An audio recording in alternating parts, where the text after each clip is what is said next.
Our story takes place tonight almost 80 years ago. When I tell you that, at this time, young Alan Stannard was very wealthy, was about to stand for Parliament, was perhaps too much immersed in history, you may be apt to consider him something of a stuffed shirt. You would be wrong. Any tendency had already disappeared under the influence of Brenda Stannard, the girl Alan had just married. And so as we follow these two on their honeymoon in Italy, we hope we shall keep you our promise to bring you The Villa of the Damned. Naples, 1937. But here, I fear, we see no romantic background, no blue water along the bay, no Vesuvius purple in the heat haze. Instead, we see the gloomy, grimy cavern of the railway station, where a large, painted, green express train seems forever on the point of leaving for Rome. Brenda and Alan Stannard, holding hands, stand at one compartment window.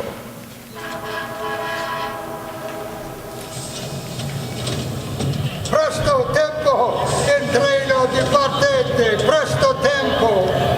I can't keep on saying, "Do you love me?" Darling, why not? I don't mind. So I'll merely ask, how do you like Italy? It's wonderful. But why must they make such a dreadful fuss about getting the train started? This is one of Il Duce's trains. Notoriously, in the press anyway, they always start on time. Il treno dipartite, oh, corpo di baccio. The guard is having a fit. The people on the platform are beginning to dance. There's a woman flying along with her hat over one eye and her... Alan, I think it's your sister. But it can't be. Angela's gone to Capri. Oh, Alan! Brenda! Wait! By George, it is Angela. Hello? Oh dear, I ran and ran and ran, and I thought I should be miles too late. That's all right, Angela. We haven't even moved yet. Oh dear, I'm so forgetful. I forgot to give you this nice present. 100 English cigarettes. Not easy to find in old Napoli. Angela, I can't thank you enough. Oh, silly. They're not a present from me. They're from a friend of mine, and you must call on her in Rome. Of course. Glad to. Who is she? Well, I'm telling you, she's a very dear friend of mine.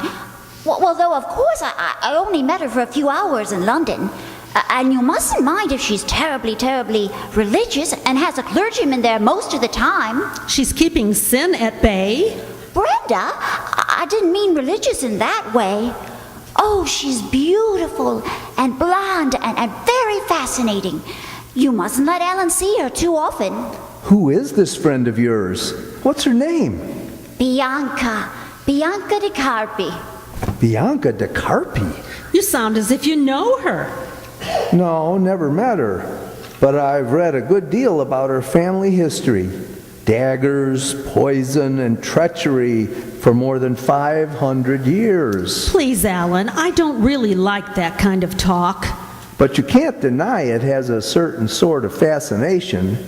Bianca da Carpi owned, or did own, a villa outside Rome. It's not much more than 3 centuries old, but it's supposed to be malignantly haunted. Angela, does this lady speak English?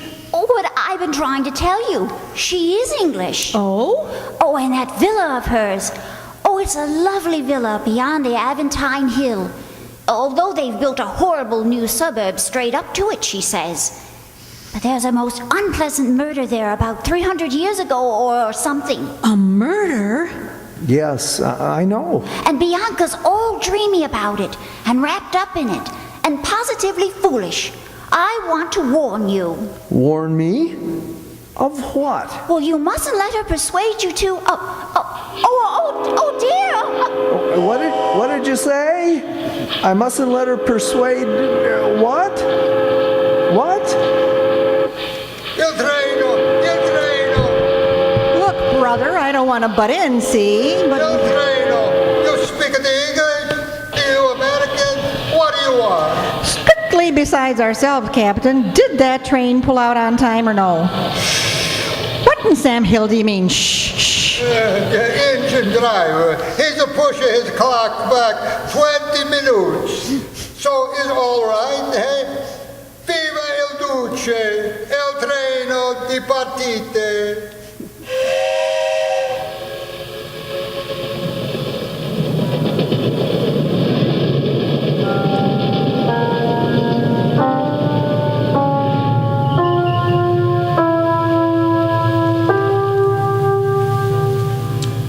Rome, in lazy summer. In the midst of modern Rome, there stand the ruins of that ancient city which once ruled the world. Sometimes, under a hot sun, Rome's broken pillars are completely silent, all but deserted. But it is towards twilight now, and two familiar figures are trudging up an incline at the ruin of the great Coliseum itself. It is a broad stone passage, but almost dark, when... Can't we go out on the gallery? For one last look then, darling.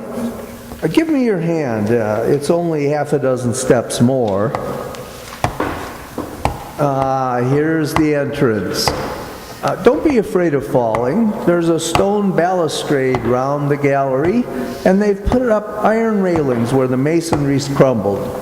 No, stop a bit. I'll lead you. Then it isn't safe? Oh, the gallery's safe enough, but it's getting dark, and we've got to clear out soon. Here, turn to the left, and along beside the balustrade to here. Now look down. It's so lonely, isn't it? Horribly lonely. Yes. And much larger than I ever imagined the Coliseum. Any gladiator down there would look as small as a toy soldier. I wonder... Wonder what? Well, I wonder if that's why all the dead and gone spectators were so greedy for bloodshed. Because they couldn't see it closely. Because it looked like dolls fighting.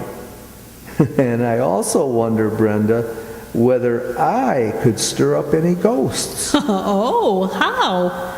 Well, suppose I chucked a stone out there and threw as far as I could. Let's... Try it.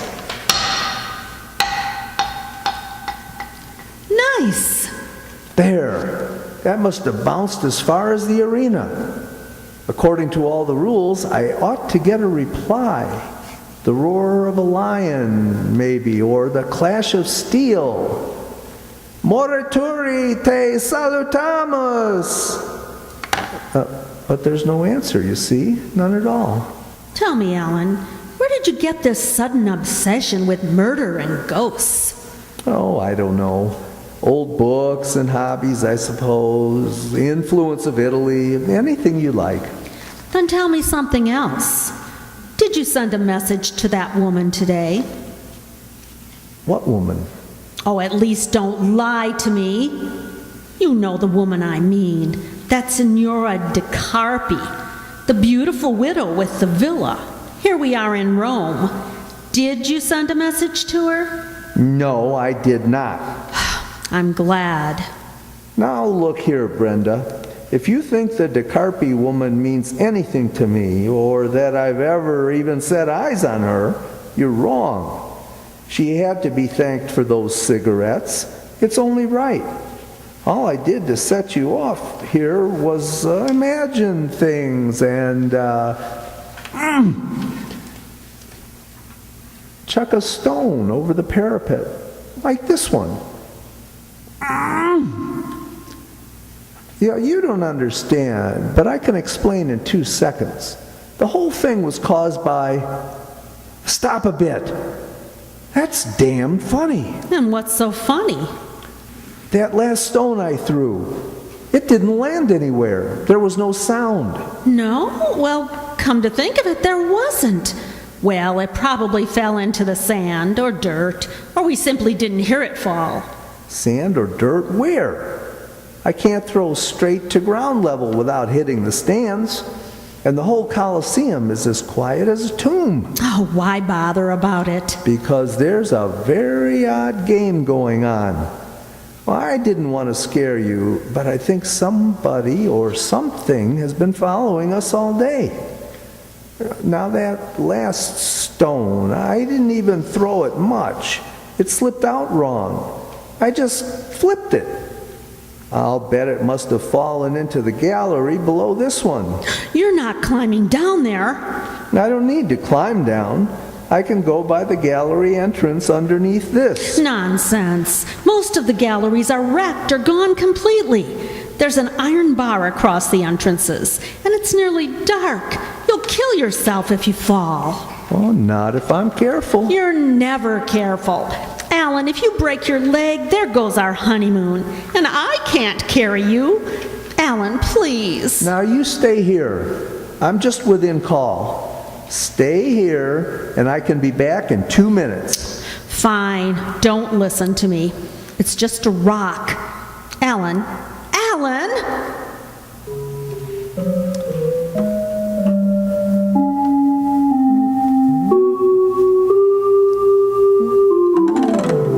Must have fallen in this gallery.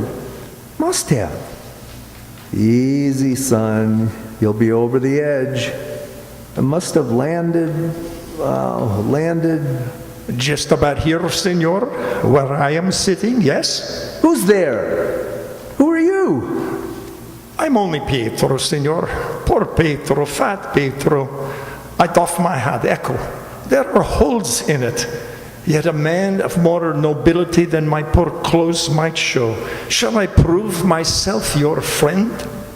Certainly, if you like. Then take my electric torch. Come, take it. I have another. Or you and your good lady will never get out of here tonight. Thank you.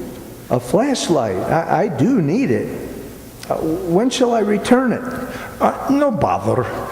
I shall come for it at the proper time. Are you trying to sound like the devil? Perhaps I am the devil. Mephistopheles, in a sense.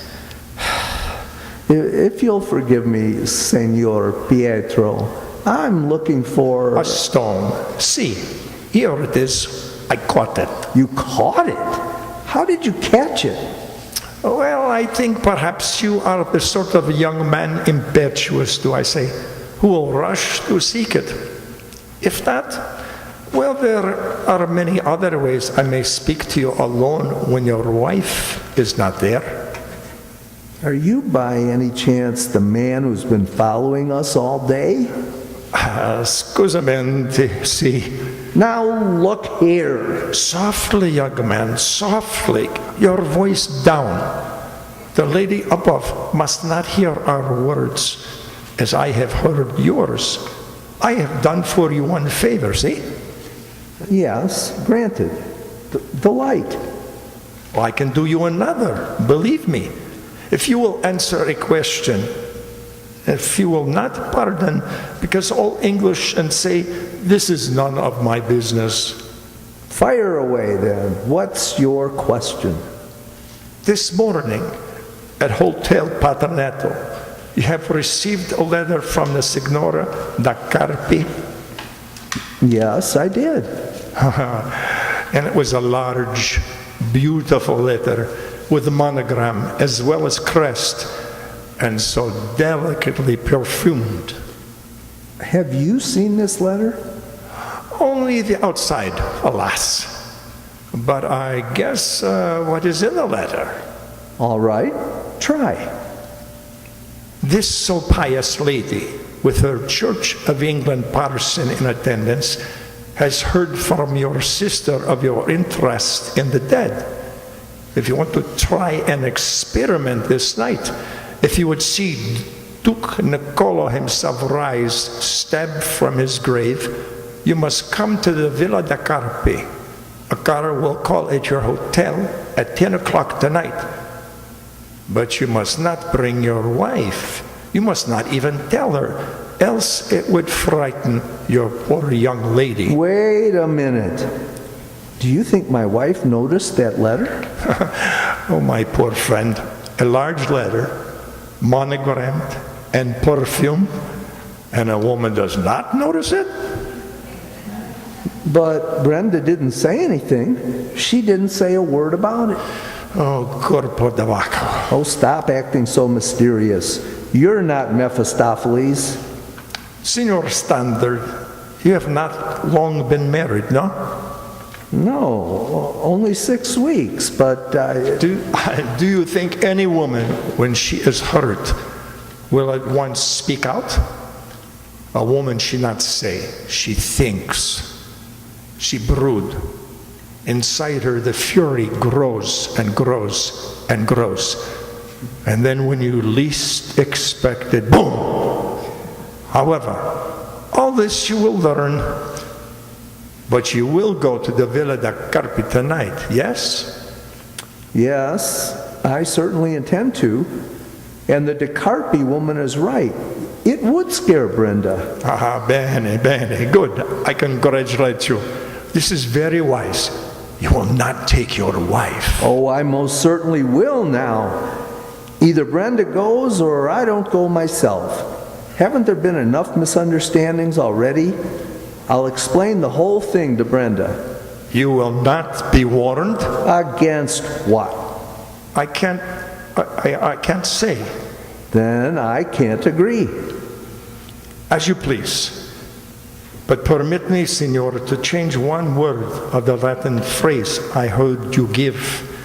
Mortuiti saltamos. Mortui? We who have already died, salute you. Good night.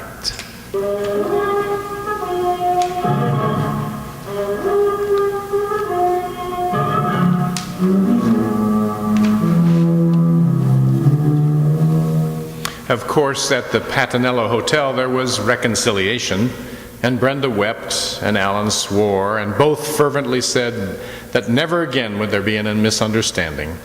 And yet, at 10 o'clock, when they entered the long limousine with its silent driver, they felt not frightened, perhaps, but uneasy, on edge.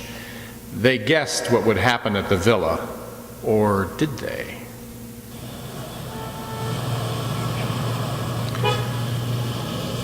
Far beyond the Aventine Hill, they were driven through a noisy new suburb to the villa itself. But there was nobody to meet them. The door of the villa stood wide open. It showed them a polished marble corridor running to the back, with another corridor crossing it in the middle. Immediately to their left, in the corridor, they could see a half-open door of a lighted room whose long windows faced the front. Embarrassed, hesitating, our adventurers shuffled forward. When they could catch a glimpse of a book-lined room and a short, stout, grizzled clergyman. One tries to do one's duty, dear lady, but my duties are nearing an end. Listen, there's someone in there. You will not accept my advice either from the church or from a friend to take a practical consideration. Practical considerations, Mr. Goodlaw, have always bored me. Yes, I had observed it. Give me adventure, Padre, from the hag and the hungry goblin that into rags would rend ye. You quote, as I trust you know, from Tom O'Bedlam. Bedlam? You suggest a comparison? No, only common sense. If you venture into a waterfront slum at night in any city in the world, you're in danger of being robbed or killed. Agreed? Oh, agreed. But it might be amusing. It is the same, believe me, in the realm of the spirit. You will find undesirables there, forever lurking. And if you deliberately call up evil forces... I have called them up. Duke Niccolo will be here before midnight. Hadn't we better go in? Alan? No. Wait. Listen. A second consideration, then. Your heart will not stand these experiments. How many times has Dr. Salvatore warned you? Dear Dr. Salvatore. He is a specialist. He knows if your heart were to give way. Even that might be almost amusing. As a last consideration, then, Yes, Mr. Goodlaw. you imperil your soul. I forbid it. Really, Padre, You are much concerned with my soul, I know, but you must have been aware of my love affairs. Have you ever scolded me so terribly, or in your heart been so shocked? No honest priest, Senora, is ever shocked. He knows too much of human nature. Preaching has never been my forte. I hoped, God help me, it was a phase that would go. But when you propose a love affair with a man who has been dead for 300 years... Alan, did you hear that? Just a moment, Padre. Is there someone outside the door? I'm afraid we were outside, Signora da Carpi. There was nobody to announce us, so we simply walked in. You don't mind? But of course I don't mind. How very, very delightful. And who, may I ask, is this? Signora da Carpi, my wife. Oh, I see. Yes, may I present the Reverend Septimus Goodlaw? Your servant, madam. Yes, sir. You see, Senora, I positively insisted that Alan should take me with him tonight. I hope it doesn't upset your plans. But not at all, my dear. Quite to the contrary. You see, he may like two of us here when he taps on the window. He? Yes, dear. Look at the portrait above the mantelpiece. That is the wicked Duke Niccolo da Carpi at the age of 30, when Rembrandt painted him in 1635. It's a handsome face, don't you think? And most attractive? It's a cruel face. But naturally, my dear. That's a part of the, oh, forgive me. No, I must not mention such things before an innocent. Your husband will understand. However, when Duke Niccolo died, 2 years after the picture was painted... How did he die? He was hacked to death by the daggers of his own servants. Oh, not in this room. Oh, no, my dear. If you will turn around and look at the window facing the front. Oh, God, that suburb. That filthy painted stucco and the noise. The yapping, endless noise. Shall I close the windows, Senora, and draw the curtains? Would you be good enough, Padre? But you were saying, Senora. Gently, my dear. This is only a nonsensical legend. You were saying, Senora. In Duke Niccolo's time, of course, those suburbs consisted only of open fields, with a mud path running through them towards a forest. They caught him there before he could draw his sword or dagger. They left him for dead. Only a stained bundle of clothes.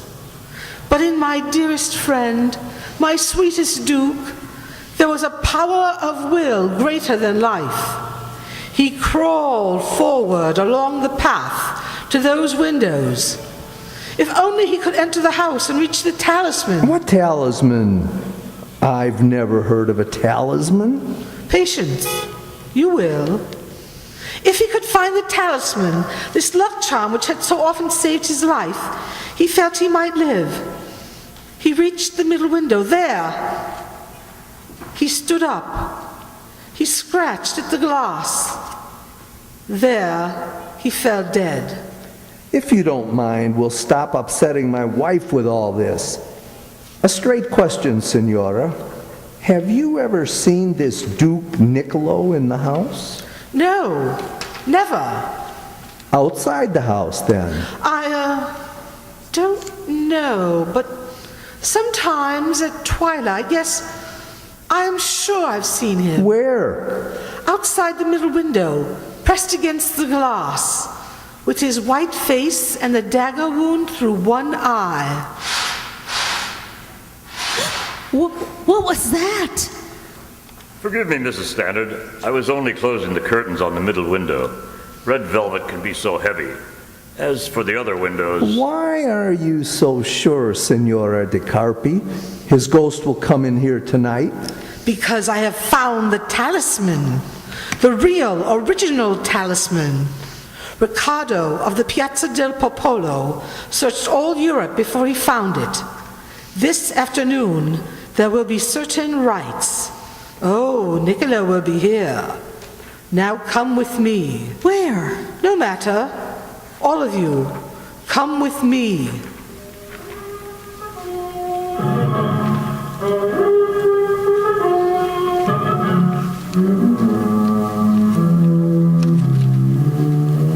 Strange, wasn't it? Yet it was Alan Stannard who told me this story. He said that as they turned left in that marble corridor, then left again into the other crossways corridor of the villa, there was a door on each of 4 sides. But mark this, they never once went outside the villa. Instead, they descended basement stairs into the damp cellar, where the only light was from Alan's own flashlight. Signora da Carpi, speaking no word, opened an ancient bureau and took something out. Alan could not see what it was. She kept it concealed in her hand. But at that instant, for no apparent reason, fear and confusion seized him like a hands round his neck. It seemed to him that he could not see Brenda. Only afterwards, when they were back upstairs amid the twisting of the corridor, and he saw on his left the familiar lighted library with its red curtains and its walls of books. There, you see, it wasn't a long journey, was it? If nobody else will ask the question, then I will. Senora, what is concealed in your hand? Only a coin, a heavy gold coin. It is polished now, but it was minted more than 100 years before Niccolo's time by the House of Borgia. Is that the famous talisman? Yes. Will you come for it, Duke Niccolo? For the last time, I forbid this. Already in this room there is something. Yes. You're right. The wind is blowing outside, no more. Well, that may be, but there's no other sound from outside. Not a noise in all that suburb. Well, they probably go to bed early, that's all. But they can't shut off every traffic noise in an instant. Senora, do you mind if I open the curtains of the middle window? Not at all. Open them. No trams, no taxi horns, no voices, not even a street lamp. It's the dark of the moon. I can't see anything. Come on, Alan. You're trying to scare me. You must see something. Yes, something. There's... God Almighty! What is it? I don't want you to think I'm off my head, but there aren't any houses. What did you see, young man? Open fields, a mud path leading towards the forest, and... Go on, I must see this myself. What else was there? Only a bundle of clothes in the path. Somebody must have... Bundle of clothes. Do not open those curtains. I will not, madam. I'm only peering through them. But your bundle of clothes, young man, is getting up. It's crawling toward these windows. Oh, sweet Jesus. You have waited too long, Niccolo. Enter. Thou shalt not be afraid for the terror by night, nor for the arrow that flieth by day, nor for the pestilence that walketh in darkness, nor for the... Padre, can't you do something more than...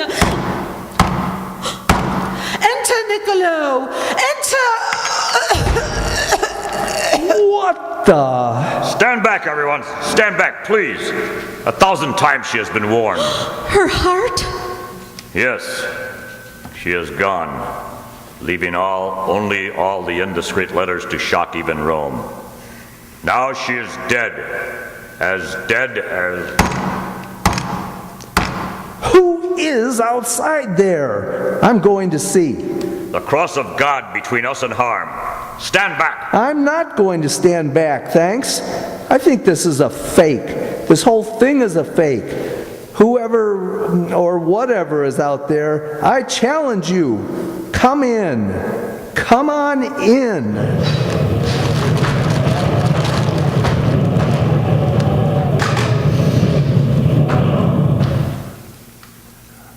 Good evening, Signor Standard. I salute you. Pietro? Poor Pietro, fat Pietro. I have come as I promised for my torch. Like Satan? Yes, in one sense, assuredly like Satan. I catch sinners. Permit me, Signore. I am Commander Rossi of the Italian Civil Police. Police? You? Your reaction is not flattering, Signore. In the meantime, Signora Banca dei Carpi, would you kindly get up from the floor and stop pretending to be dead? As for you, Septimus Goodlaw, who has never been a clergyman in your entire life... What the devil is this all about? About a swindle, Signor Standard, which has been practiced too many times by this pair. If you had come here alone, as I begged you to do, Signor, without your wife, we should have got the complete evidence against them. As it is, I think we have enough. Was it you who kept rapping on that window? Only the second time. The first time it was the fellow conspirator, their servant, who ran away when he saw me and my men. Still, this Duke Niccolo was never intended to enter this room.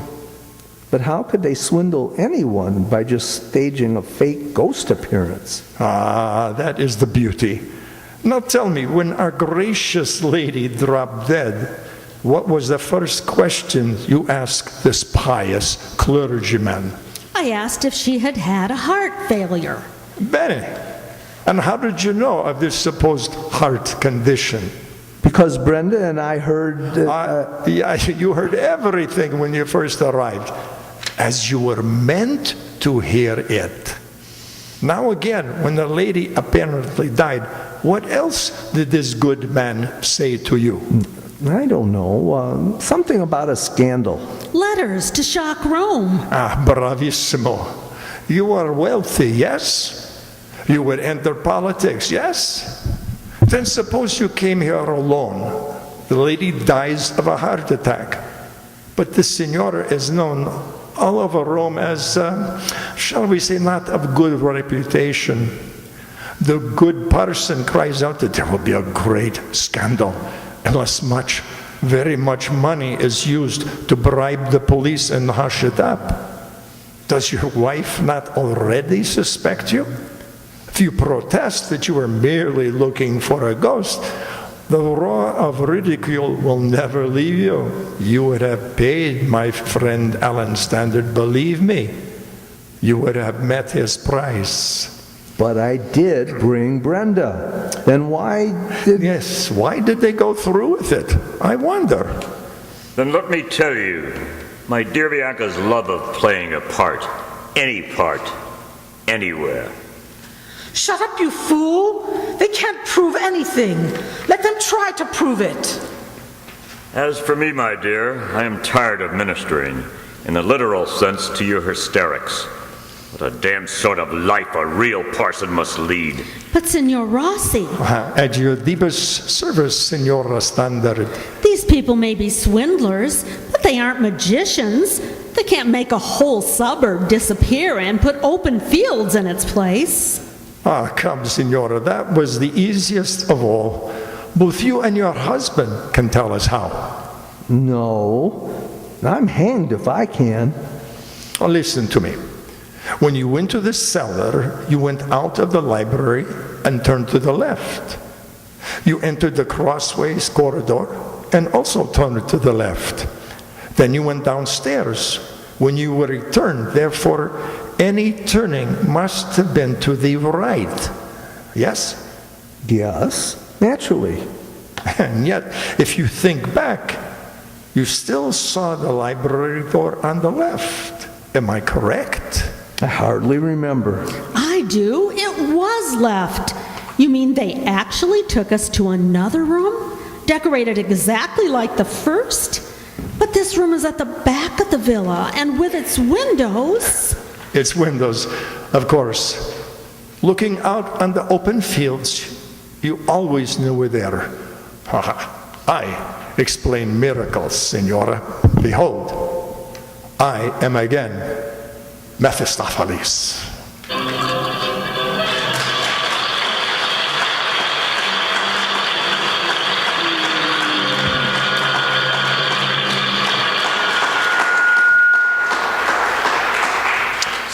swindles and scams. So glad evil people don't do that anymore, aren't you? In tonight's John Dixon CARR's play, the English couple honeymooning in sunny pre-war Italy were Judy Marsh as Brenda Stannard,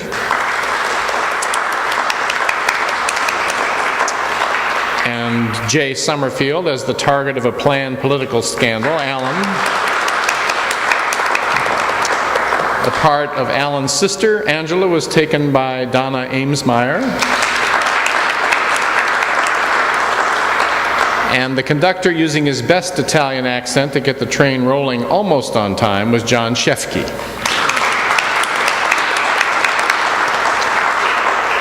The two schemers looking to bilk their victim out of much money were the drama queen Signora Bianca de Capri, was played by Sue Gazinski, and her cohort, the pretend Reverend Goodlaw, was played by Dave Sanchi.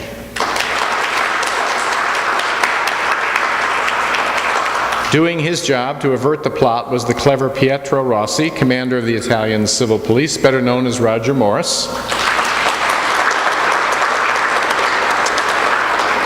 The narrator bringing you this story is yours truly, Walt Kovalik. And let's also have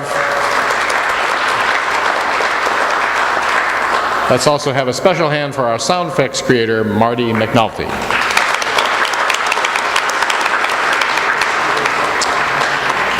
We'll finish tonight's performance with one more short radio show with an introduction from our director, Ellie Betka.